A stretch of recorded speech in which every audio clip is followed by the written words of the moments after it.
Donc dans la vidéo précédente, je vous ai parlé des formules de calcul COUNT-SI et COUNT-IF ou SUM-IF, donc SUM-SI ou nombre-SI, et je vous ai mentionné le fait que Google avait avait utilisé ces formules de calcul dans un des templates, le template de présence, de comptabilisation des présences. Donc là, ce qu'on voit, c'est que c'est un formulaire assez simple avec une liste de noms, des dates en haut qui sont repris. Donc on a une première date au format numérique, on va dire, et une seconde date qui donne le jour, les trois premières lettres du jour. Donc Monday pour lundi, Tuesday pour mardi, etc. Donc ça, c'est tout simplement, si on va regarder un peu le formatage, donc c'est format nombre plus de format.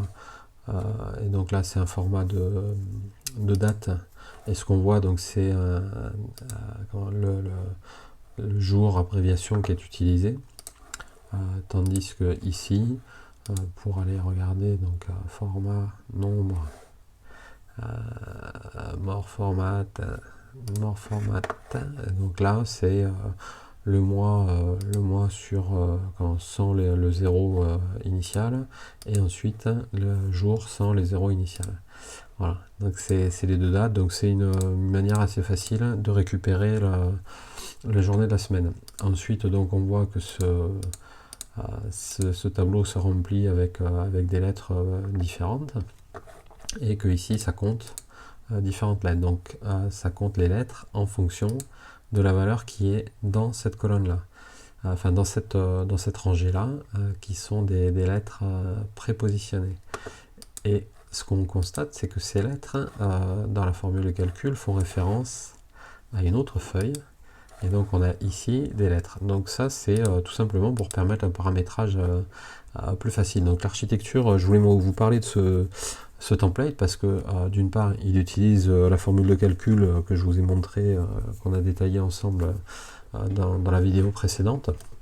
Mais surtout, l'architecture du fichier est pas mal, puisque j'ai ce fichier, j'ai cette feuille attendance qui nous permet d'avoir un peu en quelque sorte le paramétrage du fichier. Parce que si ici je mets un cas, par exemple, ce que je constate, c'est que au niveau de mon fichier principal, j'ai ici un cas, et ici, comme j'ai une valeur dans la validation,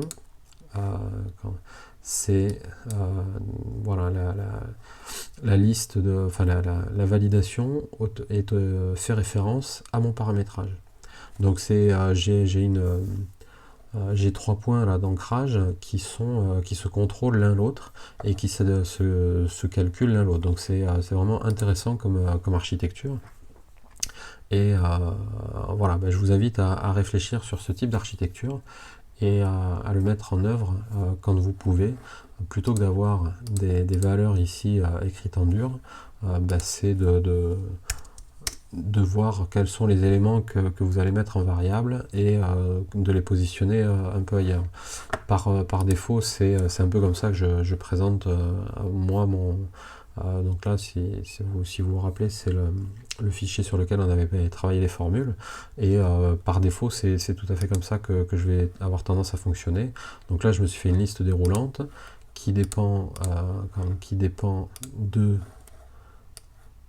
une zone que j'ai nommée client, et quand je vais voir cette zone client, c'est en fait dans mon onglet de légende, j'ai défini ici un nom pour cette zone, et ce qui me permet d'utiliser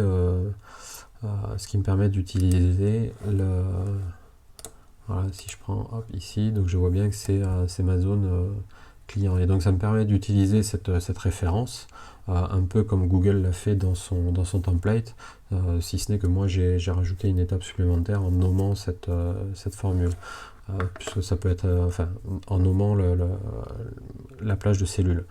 Ça peut être intéressant dans des cas de figure un peu plus complexes, ou un peu plus où on va faire référence à plusieurs reprises à cette information client. Ici, j'aurais pu m'en affranchir.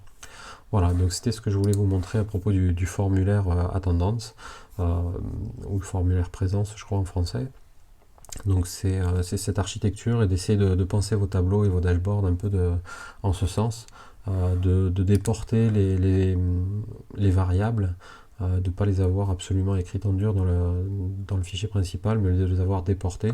Ça vous permettra d'avoir un fichier beaucoup plus dynamique et beaucoup plus malléable et évolutif que si vous mettez en dur une valeur, parce que vous allez devoir vous la répéter très régulièrement.